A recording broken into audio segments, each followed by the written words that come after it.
Hi guys, I'm so excited that you're here, and I'm really excited to be doing this mini series with you guys. I have been picking up my camera a lot more lately. One, because it is really relaxing for me. I think it's a wonderful creative outlet.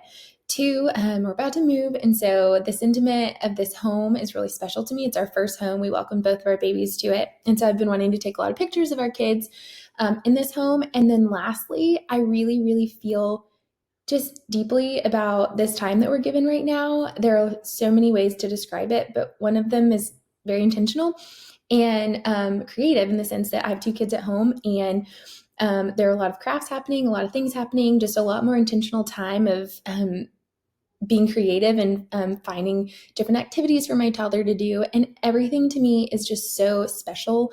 And I am finding that I'm loving photographing it. And I think that it can be a very special time for family units to kind of come together and play. And I know my toddler is loving it. So my name is Lindsay. I'm a photographer. I'm a mom of two, and I'm a wife to an ICU nurse. And so there are a lot of feelings going on right now. And picking up my camera is a wonderful creative outlet for me. And I have an online course where I teach people how to use their cameras. And I've always just deeply wanted to kind of enter into people's homes so that they can learn how to use what they've learned in the course, like at home. And so I am going to record with my iPhone. Don't judge. I'm so sorry. Just different situations I'm in my house and how I photograph my kids. Sometimes it's bad light, sometimes it's good light, sometimes it's outdoors when it's cloudy, sometimes it's outdoors when it's sunny, close to a window inside, not inside, at nighttime inside. I mean, all the different scenarios. Like I'm going to photograph them Luke playing with Play-Doh and bathing in the sink. This is Aubrey. And I just want you to kind of hear my thoughts on how I'm photographing and why I'm thinking these things. And you can kind of apply what you're learning from my thoughts to your different situations at home where your kids are playing. And so I just hope that it's very candid. Don't feel like you have to have like perfect photos or have perfect backgrounds or everything being clean.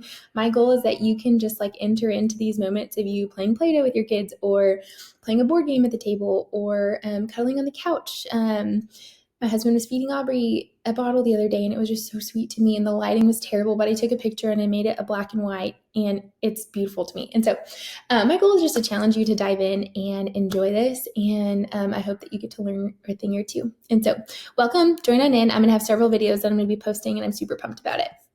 So I love one of my favorite things to take pictures of, take pictures of is my kiddos in our farm sink. And so hey Abby, I'm gonna post a few pictures from this and explain how the lighting can be hard when there's a window behind you like this.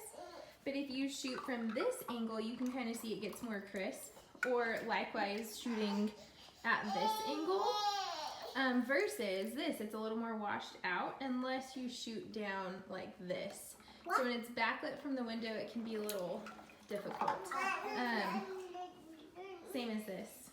So I'll let you see some of my images. In that wonderful iPhone video, I showed you kind of the setup of our kitchen and where the light comes in. And so as I go through these photos, I'm going to show you how the direction of the light from the windows can affect the crispness of the photos. So here I grabbed a few of the photos that I took, and I'm going to edit them and show you kind of how I do that. And so this is meant to be quick and just kind of share with you not only how I edit, but just my camera settings and what lens I use and my thoughts as I position myself around my kiddos as I take candid pictures of them doing everyday things in our home. I particularly love pictures of my kiddos in our farm sink because we renovated our kitchen. We love our kitchen. It's so homey and warm to us, and we're about to move and renovate a new home. And so these memories are just really special to me, and I just think they're the sweetest things ever. So if you want to pause the video at any point to kind of see where my settings are on Lightroom, you can totally do that, but I'm not necessarily going to go through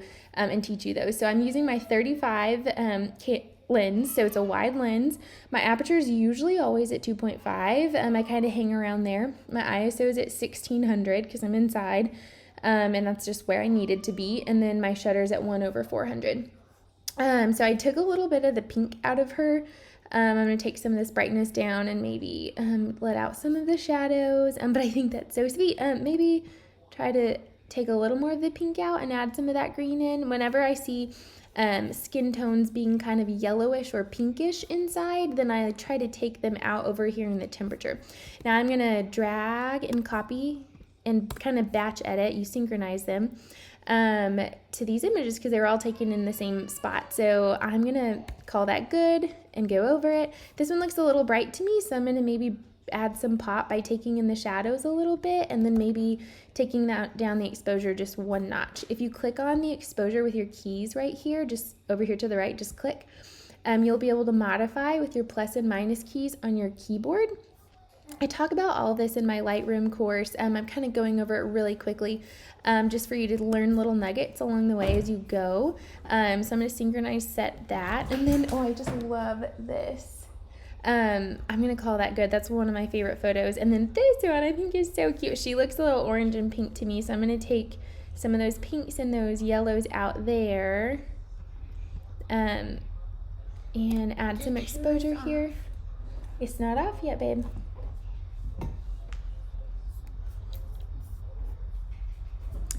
We are baking brownies right now, and we are very excited about brownies. Who would not be?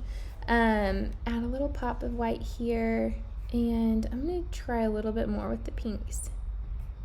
Take some shadows out, add some exposure. Maybe go down again with shadows. I'm going to call that good. I'm going to add that to this one too. I love it. Oh my goodness, she's so sweet. Let me see what this would look like with black and white.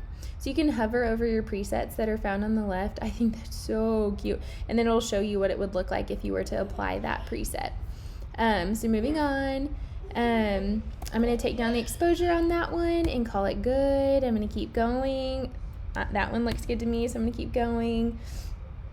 Now this one, our light comes in really bright through this window as in the evening because it sets to that direction. So when you have a lot of light coming in, it kind of competes for the it competes whenever it comes into your lens with your subject, and it can really wash them out. And so it's actually kind of doing that to Luke. He's not maybe as crisp as he could be, and it gets worse. And I included the photos here so that you could see examples of them, so that you can kind of apply the concepts that I'm teaching you here to you in your own home and where windows might be and problems and troubleshooting that you might have may happen. So he's taking a Lego bath. I saw it on Instagram and just thought it was a cute idea. So this photo, it's not very crisp. So when you zoom in, look at his eyes, he's just not very crisp. Now I'm going to show you what crisp looks like. I think this is a pretty, no, this one. Now that's, oh, hold on, let it render. Honestly, that's not super crisp. That's a little bit soft. This is crisper. Just to give you an idea of like, sometimes images are soft. Like I would call that soft, but I love these photos. This is crisp. I love these photos to where I'm still going to keep them. I'm not going to, of course, my goal is to have super crisp, but sometimes your camera just isn't perfect and it doesn't latch in and render and click on, it doesn't latch on and focus in on the eyes like you want it to. And a lot of the time that happens because of the light coming in and causing it to be soft. Now, make sure you have your focal points on the eyes, and if it has trouble focusing or grabbing in on focus, it's probably because your camera is having a hard time with the light behind it. So usually what I tell someone is to focus your little toggle focus points inside of your camera. Focus them on something that is contrasted. So like the color of his lips versus his skin, you could put your focus bar right there, or even just his eyes because of the dark to the light, and it will kind of latch on a little bit easier. So I included this because I don't love the image, but I wanted you to see what soft looks like. And when an image is soft like this, if I like it, which this isn't like my most favorite picture of Luke, I might just throw a black and white over it and call it a day. So this, I was at an angle, I was at a 45-degree angle, and that was perfect. A lot of the photos I got of Aubrey were at a 45-degree angle, and they were crisp that way because I was not competing for the light behind. This is a perfect example of it being hazy, just so you can see, competing with the light behind coming in the window. I should have been at a 45-degree angle either direction, but again, I just wanted to show you for an example because I think this is one thing that people struggle with a lot is understanding what the light is doing to your focusing. Now this has a lot of pink to it and orange, so I'm going to kind of take some of that out, but I'm shooting down, and you can see up at the top that the light is not competing for focusing. So there's a lot of contrast, he is in focus, he's crisp, and he's playing with his Legos. So going through, see, this is a totally soft image. That's not ideal. And my camera struggled to focus on him because there's so much light coming in. My camera was just like, whoa, lens, come on. Come at an angle, please. Not to say that it's impossible, but it's just going to be harder to focus, and it might make you frustrated if that's how you're learning how to use your camera or getting more confident with it. And so I love wide images, especially in our house. I feel like wide just tells a story, and I love our kitchen, and I love that it tells a story. And so you'll see some wide images as I go through some of the shots that I take, because I just think it's sweet. This would also be a sweet black and white, I feel like.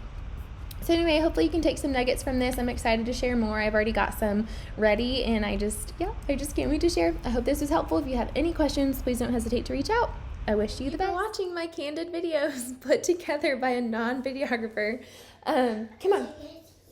Yeah, it's almost ready. The brownies are still cooking, guys. We've got 3 minutes and 40 seconds. So we're so pumped. How pumped are you? A little excited, he says. So I'm really excited for y'all to apply some of this.